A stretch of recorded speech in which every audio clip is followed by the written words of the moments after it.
प्रिय मित्रांनो, आज 14 फेब्रुवारी आणि शुक्रवार आणि आजच्या दिवशी आपण पुनरुत्थानाची आशा ह्या विषयावरती चिंतन करत आहोत. ख्रिस्ती धर्म म्हटल्यानंतर आपलं जीवन मरणात संपत नाही. मरणाच्या पलीकडे आपण जाऊन परमेश्वराशी आपण एकरूप होतो आणि युगानुयुगे जीवन जगतो, कारण आपली आशा ही पुनरुत्थानात आहे. प्रभू येशू ख्रिस्त ह्या जगामध्ये जन्माला आला आणि नंतर तो मरण पावला, पण त्या मरणाच्या क्षणी त्याचं जीवन संपलं नाही, तर तो पुन्हा पुनरुत्थित झाला आणि पुनरुत्थित झाला. नंतर 40 दिवस तो आणखी आपल्या बरोबर राहिला. नंतर तो स्वर्गात गेला आणि म्हणून ह्या जगामध्ये प्रत्येक ख्रिस्ती मनुष्य हा त्या स्वर्गामध्ये जाण्यासाठी त्याचं पुनरुत्थान होते आणि तो युगानुयुगे त्या परमेश्वरामध्ये एकजीव होतो. आणि म्हणून माझ्या प्रिय बंधूंनो, आपल्या समोर तेच एक उद्दिष्ट, तेच एक ध्येय असलं पाहिजे की मी पुनरुत्थित आहे आणि म्हणून मला पुढे जगलं पाहिजे, युगानुयुगे परमेश्वराशी एकरूप झालं पाहिजे.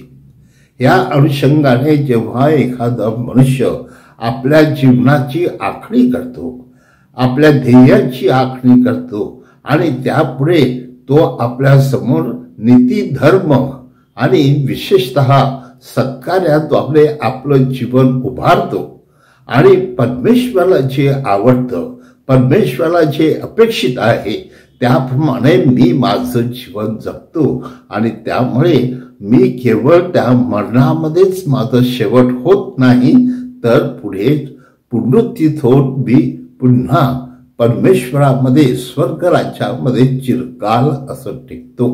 हो माझ्या प्रिय बंधू भगिनींनो, ही ख्रिस्ती धर्माची आशा आहे आणि आपल्या सर्वांना ठाऊक आहे की प्रभू येशू ख्रिस्त आपल्या बरोबर असताना तो आपल्याला धैर्य देतो आणि त्याला वाटतं की जिथे तो आहे तिथे आपण असावं आणि आपण जर स्वर्गामध्ये असू तर आपण युगानुयुगे राहणार आहोत त्याच्याबरोबर.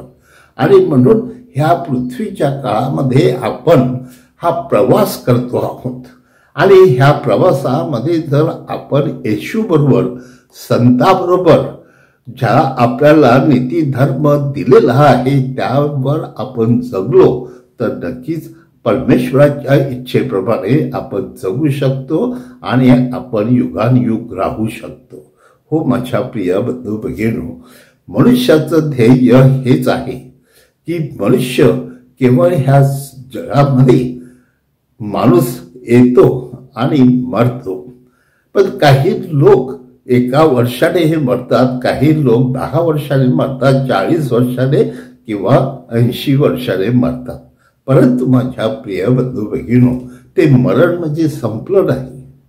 आणि म्हणून एखादा बाळाने जर परमेश्वराच्या इच्छेप्रमाणे तो जीवन जगला आणि नीतिमान जीवन जगला, तो सत्कार्य करीत राहिला, तर परमेश्वर त्याला मारत नाही, त्याला जिवंत ठेवतो त्याच्याबरोबर.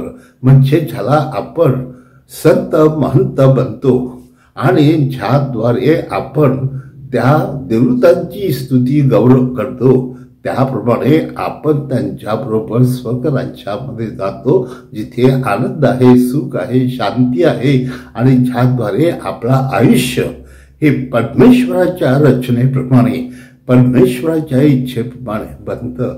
आणि म्हणून आपण त्या परमेश्वराच्या पुनरुत्थित आशेवरती जगणं आवश्यक आहे आणि त्यासाठीच मनुष्य हा सन्मार्गावर जातो, तो सत्याने चालतो आणि तो इतरांना देखील सत्याने चालण्यासाठी मार्गदर्शन करतो.